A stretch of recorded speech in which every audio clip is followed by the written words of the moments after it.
That one, I think na statistic we go chop.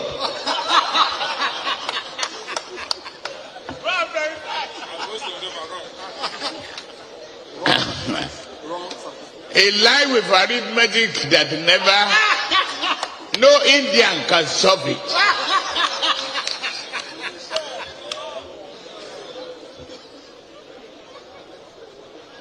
To mention his name is a disgrace to myself.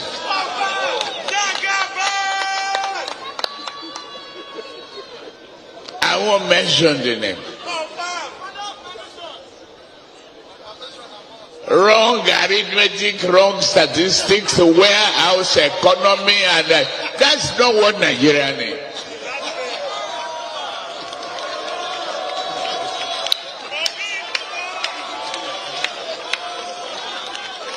Everyone is meant to have freedom of speech. Everyone has the right to comment on the policies of the government, whether you like it, whether you don't like it. We all have the right to do so. But something shocking happened on Arise TV. We all know that Rufai is a very fair man and he's someone who speaks the truth at all times. And we know that in recent times, him and Rotus, they have been having different kind of banter.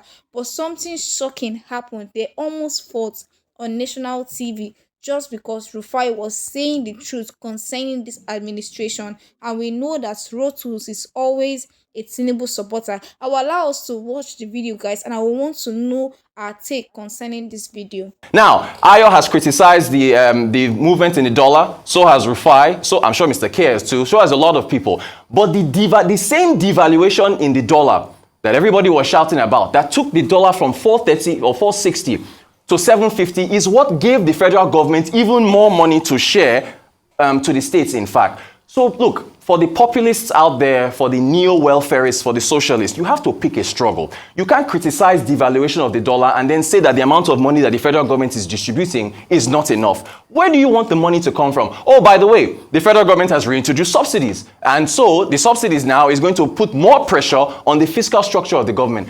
Pick a struggle. Earlier, Rufai was talking about agriculture and the rice. Rufai said increase price hectare per yield, increase the seedlings, increase this, increase that. Where is the money going to come from? I think na statistic we go chop. Pick a struggle. The federal government fiscally is encumbered. And so the reforms to remove subsidies, to devalue, are supposed to have benefits for the long-term outlook of the country. So you have to pick a struggle. Look, the 5 billion that is being distributed now, 14,000, let's go back to that graphic, 14,000 naira per household. How long is that going to last? I think na statistic we go chop. How long? I've talked about population in this country. I've talked about the births per capita in Nigeria. High is one of the highest in sub-Saharan Africa. We have a increasing population, putting more pressure on the welfare on the fiscal structures of the state. The state doesn't have enough money. 96% revenue, or 96% debt service to revenue ratio, rising 23 trillion naira ways and means, 47 trillion naira total public debt. Where is the money going to come from for these palliatives and everything else everybody's asking for? I throw that question to the audience. And then I think na statistic we go chop.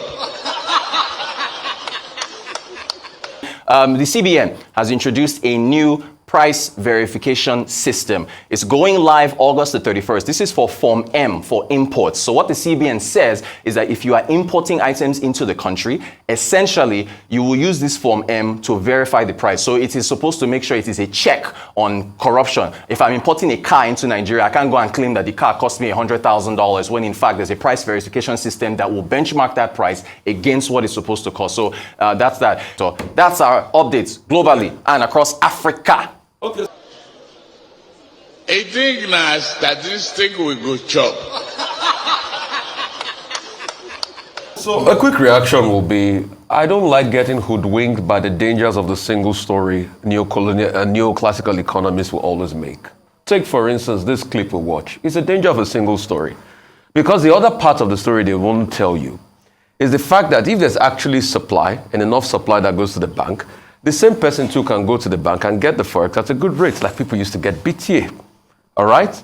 But the reason why speculators are going at it is because this same CBN decided to go on a float that we told them they didn't have the capacity to do, and they went ahead to do it, and that's why they're going to scamper for money now to be able to defend. Do they have the capacity for a fixed rate? Moving on. Now, I see he can't answer that. Then we go again. No, if you want to, if you have to, Do they have the capacity for a fixed rate? Rotus, if you want to.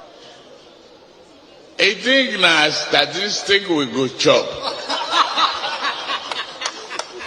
Have a conversation with me. Go ahead. We will have a pure debate. Yes, they also have the capacity That is for a lie. You rate. do not understand it's how as this simple works. as that. The reason, why do you think a devaluation Let me happens? speak. Rotus, you can see Rotus. Devaluation You can see happens Rotus because you at it again. cannot maintain You your see, fixed exchange the rate. truth is always Don't misinform people. The truth is always you bitter. cannot maintain it. The truth is always bitter, and that's why they bicker. You get that point. The truth is always bitter. That's why they bicker. Okay. Moving on. Let me go on the other points. As regards the other points, it's also the danger of a single story. You keep saying things like, oh, the currency, yes, they saved, when they devalued and all of that. Ask me, what's the quality of 1 trillion naira now compared to the quality of 1 trillion naira then? What's the point? The value is baseless. The naira has taken a plunge and devaluated, and you are saying the naira will still have the same effect on the economy?